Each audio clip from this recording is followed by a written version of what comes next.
Hey what's up buddies. तो यार आज की हमारी मूवी का नाम है लिफ्ट, जो कि 2 दिन पहले नेटफ्लिक्स पे लॉन्च हुई थी। तो कहानी की शुरुआत होती है साइरस नाम के चोर से, जो दुनिया की कोई भी चीज़ चुरा सकता है। लेकिन आज की चोरी खास होने वाली है। म्यूजियम पे पहले पेंटिंग पे बोली लगाई जाती है, जिसे एक आदमी $40 लाख पे खरीद लेता है।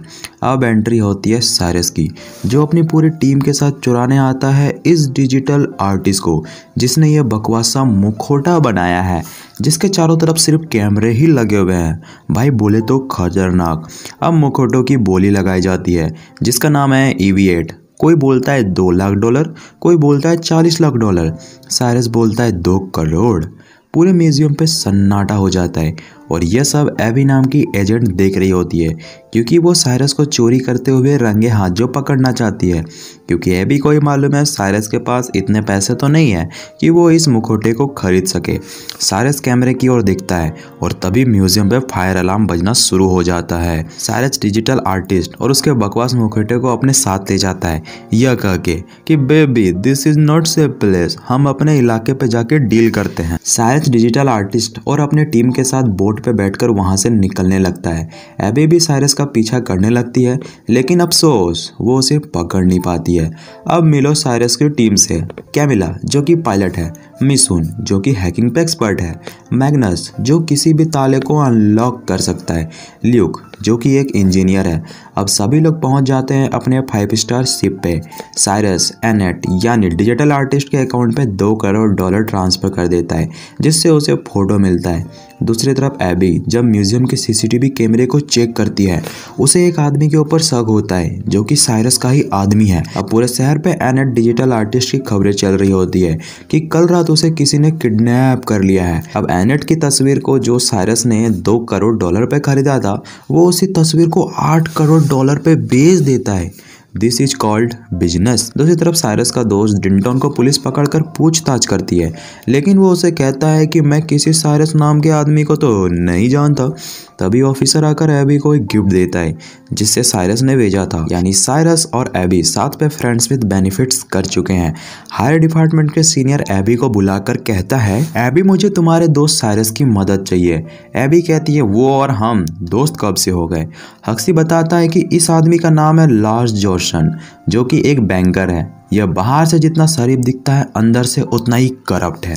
यह आतंकवादियों को फंडिंग करता है, शहर पे दंगे करवाता है और डैम को हैक करवा के पूरे शहर पे पानी छोड़ देता है, जिससे स्टॉक मार्केट का प्राइस नीचे जाता है और इस नमूने को डायरेक्टली फायदा होता है। और इस बार इसने कुछ बहुत बड़ा प्लान किया है। हमारे खुफिया जासूस के माने तो यह हैकर को फंड करने वाला है, जिसका सौदा गोल्ड पे होने वाला है। अगर किसी तरीके से साइरस इस गोल्ड को चुरा ले तो हम इस बार की तबाही को रोक सकते हैं। एबी कहती है इतनी बड़ी जिम्मेदारी हम साइरस को तो नहीं दे सकते, हम खुद चलकर डायरेक्ट गोल्ड के साथ जॉर्सन को क्यों नहीं पकड़ लेते।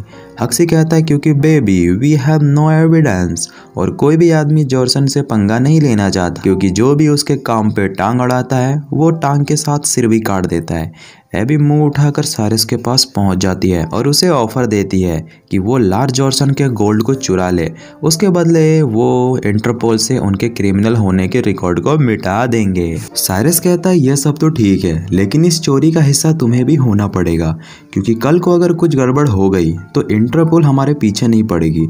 एबी बताती है कि गोल्ड बैंक से वैन पे लोड करके हाई सिक्योरिटी के साथ एरोप्लेन पे लोड किया जाएगा, यानी हमें बैंक से लेकर एरोप्लेन पहुंचने से पहले गोल्ड को चुराना होगा। दूसरी तरफ हम लार्स जॉर्सन के खास आदमी को देखते हैं, जिसे उल्टा लटका रखा था, क्योंकि उसे स्मगलिंग केस पे पुलिस ने पकड़ लिया था और वो सिर्फ 2 दिन पे ही जेल से बाहर आ गया था। यानी उसने पुलिस को कुछ तो बताया होगा, इसलिए वो उसे कुत्ते का खाना बना देता है। दूसरी तरफ साइरस कहता है कि हम गोल्ड की नहीं बल्कि हम पूरा एरोप्लेन चुराने वाले हैं। इसके लिए हमें एक डुप्लीकेट एरोप्लेन चाहिए, जिसकी मदद से हम ओरिजिनल वाले एरोप्लेन का ट्रैकर डुप्लीकेट एरोप्लेन पे लगाकर बिना किसी सिक्योरिटी इशू के प्लेन को चुरा सके। साइरस अपने आदमियों के साथ एकस नाम के बंदे से मिलने जाता है, जो कि प्लेन को भाड़े पे देता है। साइरस उस प्लेन को अपने इलाके पे ले जाता है और सबको अपनी प्लानिंग बताता है कि दोनों एरोप्लेन को 30,000 फीट पे इतने करीब ले जाना है ताकि रेडार को स्विच किया जा सके। फिर 30,000 फीट पे ताला तोड़ना है और गोल्ड का मिशन वहीं खत्म। यह काम तो कोई दूध पीता बच्चा भी कर सकता है। मैग्नस कहता है एरोप्लेन पे तो लॉकर खोलना काफी मुश्किल है, अगर प्लेन हल्का सा भी हिलता है तो लेजर लॉक को बिल्कुल कॉन्क्रीट बना देगी, जिसे खोलना फिर नेक्स्ट टू इम्पॉसिबल हो जाएगा। साइरस कहता है तुम कर लोगे, मुझे तुम पे पूरा भरोसा है। साइरस और एबी एरोप्लेन कंट्रोलर रूम के आदमी से मिलने जाती है जो एरोप्लेन को चोरी करने के लिए खास है। एबी कहती है हमें ट्रैफिक कंट्रोलर पे मदद चाहिए। वो आदमी कहता है इस पे काफी रिस्क है। तभी साइरस कहता है अबे तुझे फ्री करने के लिए थोड़ी बोल रहे हैं, इसके लिए तुम्हें $15 लाख मिल जाएंगे। वो आदमी कहता है काम हो जाएगा। दूसरी तरफ हक्सी एबी और साइरस को बताता है कि ऑथर एचसी की बॉडी नदी किनारे 6 टुकड़ों पे मिली है, जो कि ऑर्गन्स का खास आदमी था। जो भी उसके काम पे टांग अड़ाता है वो उसे 2 मिनट भी नहीं सोचता मारने के लिए। दूसरी तरफ न्यूज़ चैनल पे दिखाया जा रहा होता है कि शहर पे पूरा बाढ़ आ चुका है, बहुत सारे लोग मारे जा चुके हैं और यह सब के पीछे और किसी का नहीं, ऑर्गन्स का हाथ है। साइरस अपने आदमियों से कहता है कि इस मिशन को अब मैं अकेले हैंडओवर करूंगा क्योंकि इस पे पैसा कम खतरा ज्यादा है। लेकिन साइरस के सारे दोस्त कहते हैं कि वो कभी भी उसका साथ नहीं छोड़ेंगे, वो जिएंगे साथ पे और मरेंगे साथ पे। दूसरी तरफ मिशुन ने वो ट्राइपोर्टर बना लिया है जिसकी मदद से वो एरोप्लेन के रेडार को दूसरे एरोप्लेन से लिंक करेंगे। सारे लोग चोरी को अंजाम देने के लिए प्रैक्टिस करने लगते हैं क्योंकि उन्हें सिर्फ 10 मिनट का ही टाइम मिलेगा एरोप्लेन को रेडार को चेंज करने का और गोल्ड के बॉक्स को लो करके खोलने का। सारे लोग उस एरोप्लेन पे बैठ जाते जिस एरोप्लेन पे गोल्ड पड़ा हुआ है। लेकिन कहानी पे आता है ट्विस्ट, उसी एरोप्लेन पे ऑर्गन्स के 3 आदमी मौजूद थे। दूसरी तरफ हम गोल्ड को देखते हैं जिसे हाई सिक्योरिटी के साथ लॉकर पे रखा हुआ था। साइरस सभी को चेक करता है कि सारे लोग एरोप्लेन पे पहुंचे कि नहीं। तभी मालूम पड़ता है कि ल्यूक एरोप्लेन पे चढ़ा ही नहीं क्योंकि वो इतना बड़ा रिस्क नहीं ले सकता जिस पे उसकी जान का खतरा हो। ल्यूक का मिशन का काम होता है ट्राइपोर्टर को लोअर क्लास यानी बाथरूम पे ले जाकर एक्टिव करना ताकि रेडार को चेंज किया जा सके। एबी कहती है यह काम तो मैं कर सकती हूँ। वो ट्राइपोर्टर को लेकर बाथरूम पे ले जाती है और उसे ऑन कर देती है। तभी वो ट्राइपोर्टर फर्श पे गिर जाता है जिससे उसके पार्ट्स अलग हो जाते हैं। एबी परेशान हो जाती है, उसे समझ नहीं आता कि अब क्या होगा। दूसरी तरफ कमिला डुप्लीकेट एरोप्लेन लेकर हवा पे उड़ जाती है। दूसरी तरफ साइरस एबी को हेल्प करने के लिए बाथरूम के अंदर आ जाता है और वो उस रिमोट को ठीक कर लेता है और कमिला भी तभी ठीक जहाज के नीचे आ जाती है और वो रेडार को लिंक कर लेती है। लेकिन दूसरी तरफ कंट्रोलर रूम पे हस्क कि रेडार पे 2 एरोप्लेन दिखने लगते हैं। तभी वो लेडी आकर हस्क को कहती है कि कुछ तो गड़बड़ है। हस्क कहता है यह सर्वर प्रॉब्लम हो सकता है, कोई टेक्निकल इशू भी। लेडी कहती है हमें हेड ऑफिस पे इसकी जानकारी देनी चाहिए। हस्क कहता है तुम मेरा लंगड़ा होने का मजाक उड़ा रही हो और हेडक्वार्टर पे जाकर मेरे खिलाफ कंप्लेन करोगी, तुम ऐसा गिरा हुआ काम कैसे कर सकती हो। लेडी वहां से चली जाती है।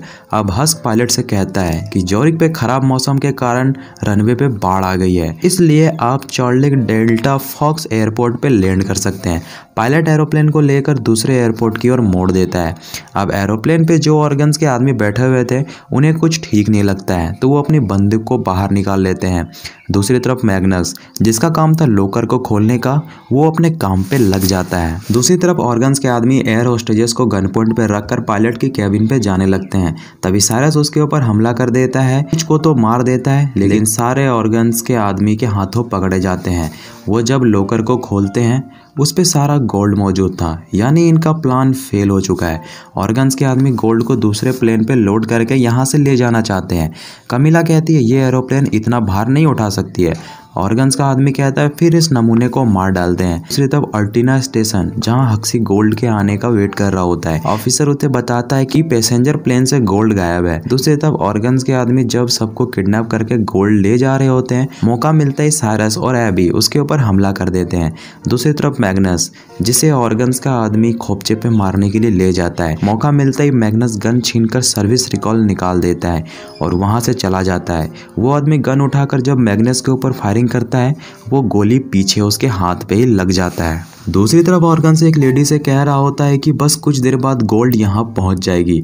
लेडी कहती है पहुंच जाना चाहिए, नहीं तो तुम्हारे सारे अकाउंट्स का पैसा खत्म। दूसरी तरफ हक्सी ने मिलिट्री एरोप्लेन भेज दिया है ताकि गोल्ड वाले एरोप्लेन को मारकर गिराया जा सके, क्योंकि अगर वो गोल्ड ऑर्गन्स के हाथ लग गया तो लाखों बेगुनाह की जान चली जाएगी।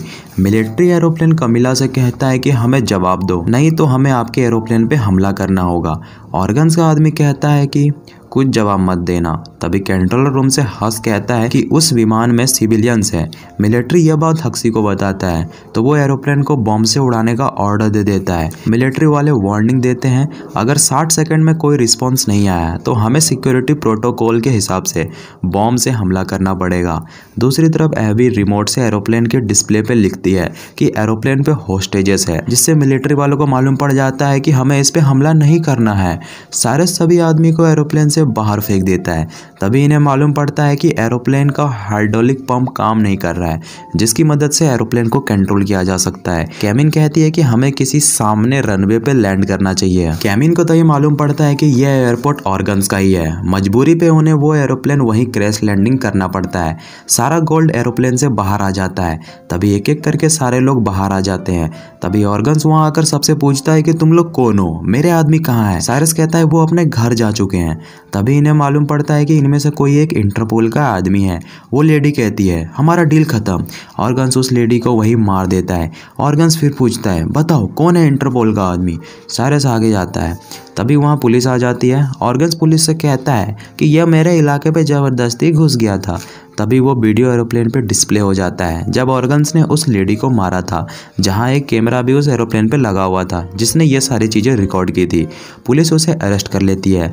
अब एबी को इतने देर से लग रहा होता है कि मिलिट्री वालों को हमला करने से हक्सी नहीं रोका था, लेकिन यह ऑर्डर हक्सी का ही था कि एरोप्लेन के ऊपर हमला करो।